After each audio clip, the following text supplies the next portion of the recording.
And so, Thank take it you. away, Tracy. Yeah, today we're talking a little bit about a couple of atheist misconceptions.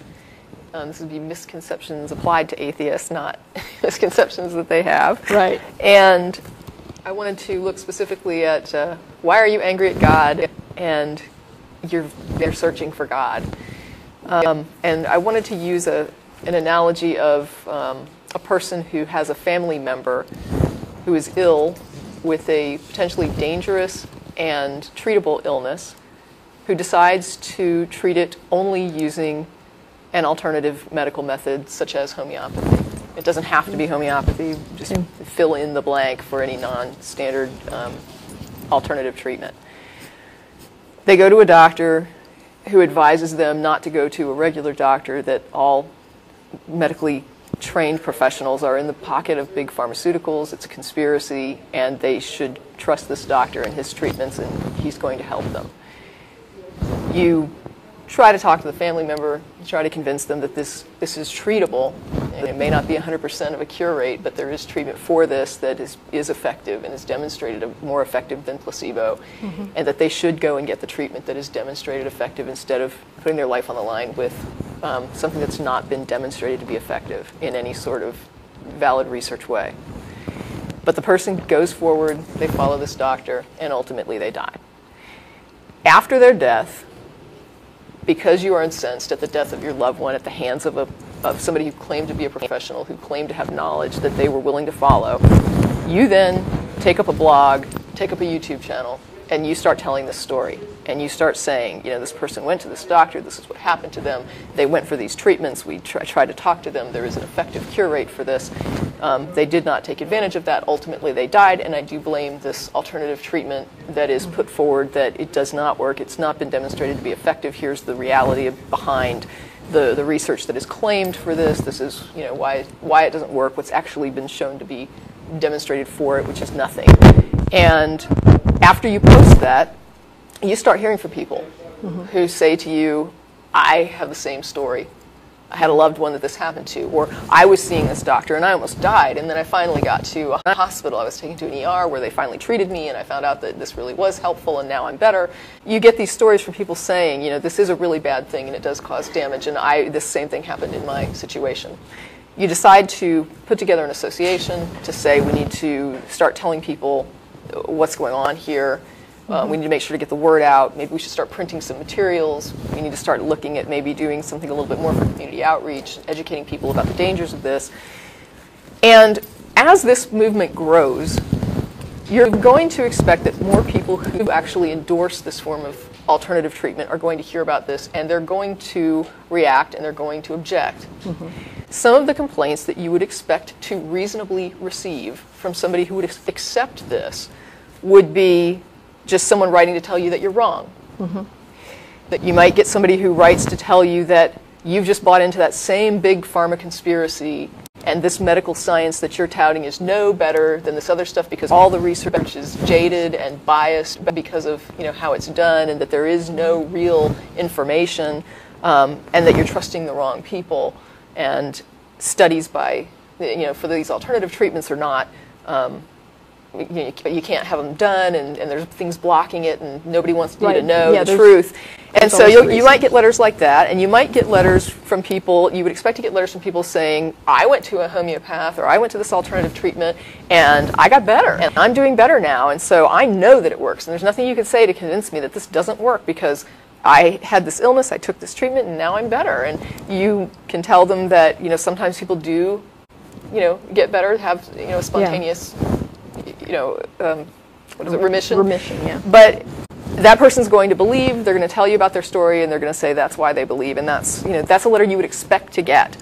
And you might even, believe it or not, expect to get letters from people who actually agree with you that the alternative treatment doesn't work, but say, a lot of people have a placebo effect from it. It has this helpful benefit to it, and so maybe you should just lay off a little bit and let people take comfort in the fact that they're being treated for this illness, even if they're not actually being treated. And sometimes these doctors work in conjunction with a real medical doctor, and so we should probably, you know, not be so down on this and maybe just take it with a grain of salt, that this sometimes helps people, and acknowledge that there's some help that comes, and some good that comes of this.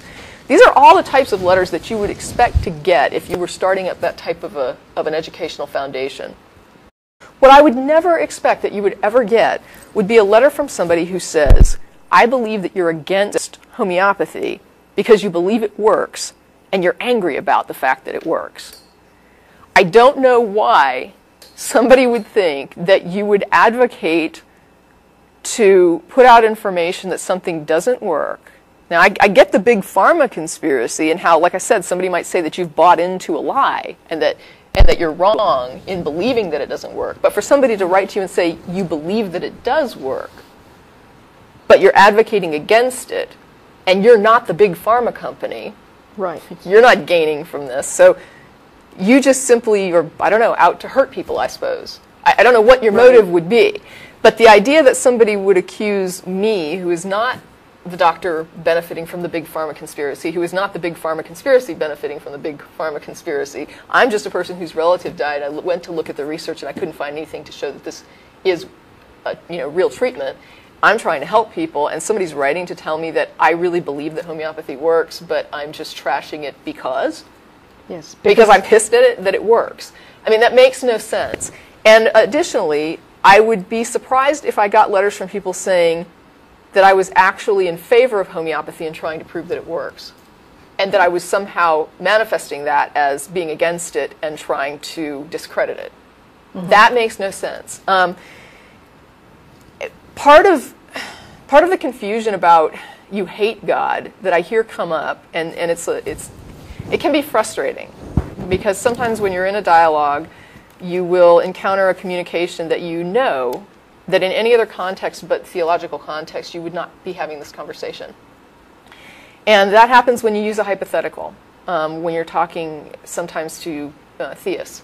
And they'll put forward some model of God. I believe in the God of the Bible. And you'll say, well, the God of the Bible was a horrible monster who killed all these people, and the Amalekites, and the laws against homosexuals, and the laws against adultery, and the laws against, and you list all these horrible things, and then they'll say, oh, well, see, you're just angry at God. Yeah. And it's like, no, you put forward the concept and the model of God, and I was simply adopting that concept in order to say, if this were true, I would have some concerns about this model of God, because this model of God is monstrous. People routinely in dialogues adopt hypotheticals in order to respond to a claim. If someone comes home and they say, I was abducted by aliens, you're not going to initially believe that, and you might be like, calm down, what happened to you? And as they start to explain, you might start trying to find problems to help them realize they weren't really abducted. I don't know what happened to you, but I mean, if you were abducted by aliens, don't you think somebody would have seen? The fact that you go with their claim and start making hypothetical, speculative statements about it doesn't mean that you have adopted the belief. Well, and actually, this whole idea of taking someone's claim at face value initially is all part of the scientific method. Someone proposes some hypothesis, and we say, okay, if your hypothesis is valid, I would expect to see the following pieces of evidence. Correct. It doesn't mean that you've accepted that. Right. It's part of the process. Right. We had an issue with, I think it was Noah's flood, where somebody called us. And I was saying, well, if there was this global flood, I would expect to see a stratolayer where you have all the animals in the same fossil record, like all the way around the planet at the same level. Yep. It's not me saying that I believe it and that we should start digging tomorrow to find this stratolayer. Yeah. I mean, I don't care if people do want to go search for it, but the fact is I'm just putting forward an if-then statement. If your model is correct, then this is what I think about it. We do it all the time. Nobody gets confused and thinks that you believe what you're arguing against. So the fact that it comes up in conversations with theists so often as a point to demonstrate that you actually believe the thing that you are countering, I'm sorry, I can't believe it's an honest statement. I mean, I'm just going to call it disingenuous. It is nobody is that naive. This is a tactic that is so common in conversation and in debate and in dialogues and in daily conversations with anything that you disagree with, that I cannot reasonably give somebody the benefit of the doubt that they are so unfamiliar with this line of response that they would confuse it with adopting the position that you're arguing against. I can't. You're not being honest, or you're not being reasonable for some reason, where outside of this realm you would be. I don't know why it is. I'm not proposing why it is, but that's how I see it, and I don't see a point to wasting time defending something that is so silly that it shouldn't require a defense. And that's part of why I wanted to do the program on this, because I just feel like this needs to be put to bed. Not that I think that this program would put it to bed, but at least I would like to have it out there that this is ridiculous, that theists ask us to respond to such stupidity. And if you are a theist that puts forward this kind of stupidity, you're wasting everyone's time. And I think you're wasting their time personally, because you don't want to defend your position, and you would rather throw up something stupid to get the atheist to go over and run after that ball, so that you get the pressure off you to have to demonstrate that there's any validity to your claims whatsoever. My theory. Yeah. My hypothesis, whatever you want to call it. I agree. I think attributing motives that are clearly not applicable, and emotions that are not applicable. I think you're going to touch on one of these here in a minute. Sure. I think it's a dishonest debate tactic. It's designed to basically divert attention from the fact that no evidence has been presented to support a God claim. Right. And someone did bring up, they were like, it's such a script. Some of these apologetics are such a script that it's not so much that the person that's saying it understands that they're lying or understands that they're being dishonest. Yeah. It may just be like a thoughtless thing where the script comes out and they don't even think about it. And I said, to me, that's sort of like a hairline between you abuse your child or you're criminally neglecting him. It doesn't matter to me. The point is that you're saying something that is so silly that it ought not to be said. And if you would give it a moment's thought, you could save everybody an hour's worth of arguing. So just don't even go there. Well, and that's the thing. I think that many of the times the theists that present these non-arguments, they're not trying to be deliberately disingenuous, but they have just never thought about it very much, and that's criminal. I mean, you're asserting this is true in a metaphorical way. You're basically. We don't mean that it's truly criminal, that people should not think. I mean, clearly a lot of people would be put away, and there'd be times I'd probably have been cited myself. So. But no, I mean it's you've got this set of beliefs that you base your whole life on. You're really betting your whole life on this, and you haven't given it much thought. Yeah, but I went to church. I was indoctrinated, and I acknowledge that. And part of that indoctrination was being fed scripts. So you're told this is what atheists believe. You're told this is what Buddhists believe. You're told this is what Hindus believe. You never speak to a Hindu or a Buddhist or an atheist about what they believe because you already know, because your preacher told you. And what they're telling you, everyone else believes is not correct, so that when you get into a dialogue with these people, there's a lot of time and energy spent on the other person having to explain to the theist what they actually believe, because what you were taught in Sunday school that all these people believe, it's not what they believe. The Buddhists do not worship Buddha. Yeah. It's just not what it seems. And what you've been told, though, is what you believe is accurate. And so the responses that you've been given, because you're fed those too. This is what the Buddhist believes, and this is what's wrong with it. This is what the atheist believes. This is what's wrong with it. The problem is that that's not what the atheist believes. It's a straw man of what an atheist believes, and then it's a response that makes the atheist look silly because you were given this silly model of what an atheist actually thinks.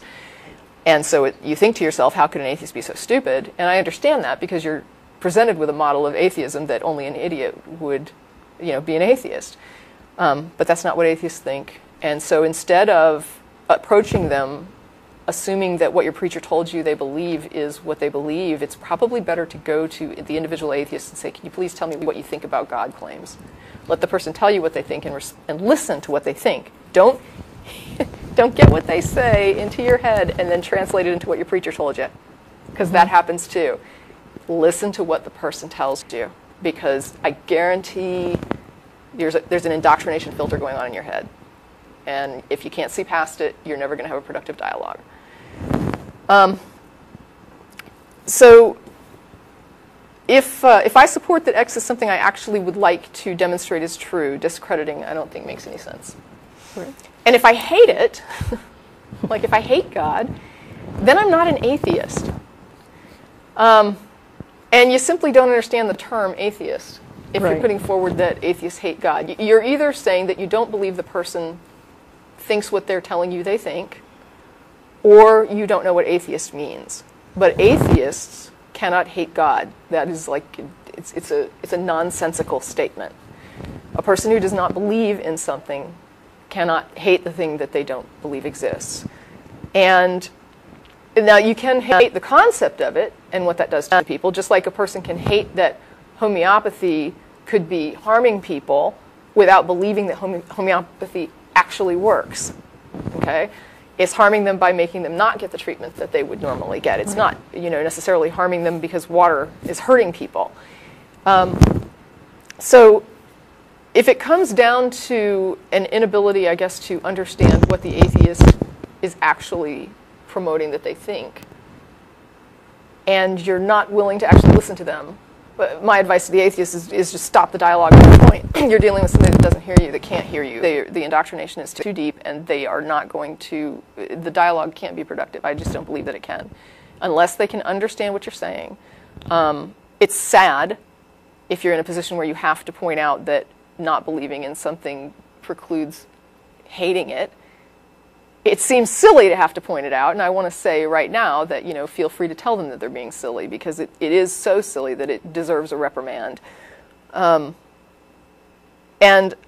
I was hit, I guess, with the idea that somebody had put forward the idea that sometimes we question people's reasons. So a person will put forward something, and then they give these reasons that they are sincerely putting forward, and yet you can see that the reason is flawed. And you can point out that the reason is flawed. And it's like, they were like, don't we do that all the time? Like, for example, the example that they gave on the blog, it doesn't matter if you agree or disagree with it, it was simply an example that was put forward, was they were saying Republicans will put forward trickle-down economics, and they will say this is why we shouldn't tax the rich. And they were pointing out that they believe that it was demonstrated that trickle-down economics doesn't work, and so we know that this thing they're putting forward, they don't believe. And I said, but we also know that the base thing that they're defending, don't tax the rich, they absolutely do believe. So it doesn't matter if the apologetics or the reasons you're putting forward are not sincere. That's a different statement. I'm not going to say that it doesn't matter if you're not sincere. It does. But as far as this dialogue is concerned, what I'm talking about is what you're claiming at the base of what you're defending. So in other words, the Republican who says, I don't think we should tax the rich, and I don't think we should tax them because I believe in trickle-down economics. And even if you could demonstrate that they were absolutely knowingly lying, and they accepted that trickle-down economics doesn't work, and they were just trying to lie to people to avoid taxing the rich, the point is they still believe the rich shouldn't be taxed. Right. And the convoluted reasoning for that is irrelevant to the fact that they do believe what they're saying. They believe as far as what they're claiming their goal is. Just like the person against homeopathy could have all these weird reasons that somebody thinks they could discredit, but at the end of the day, they still believe homeopathy doesn't work. And when it comes to theism, we do the same sort of thing. I mean, there's a whole lot of theistic arguments that, atheists will say this is not a valid argument. And sometimes you can actually get the theist to acknowledge the invalid nature of all of their support. And they get to the bottom of the list and they say, it doesn't matter, I still have faith. I mean, we've all been there. We've all heard a theist get to that point where they're saying, I still believe it anyway. It doesn't matter if my reasons don't hold up.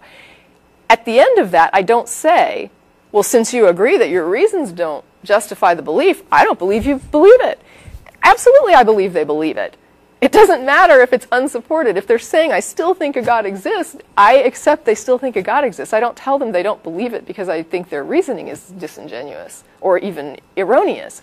And so with atheism, I expect the same courtesy of somebody saying to me, even if you think that my reasons for not accepting your claims are not valid in your opinion, or not valid in reality, if you think it's demonstrably not valid, to say that I don't actually not believe your claim is ridiculous. It is just ridiculous. It's pathetic that it even requires a response. I'm just tired of responding to certain types of stupidity, and this is just one of them, two of them, I guess. Yes.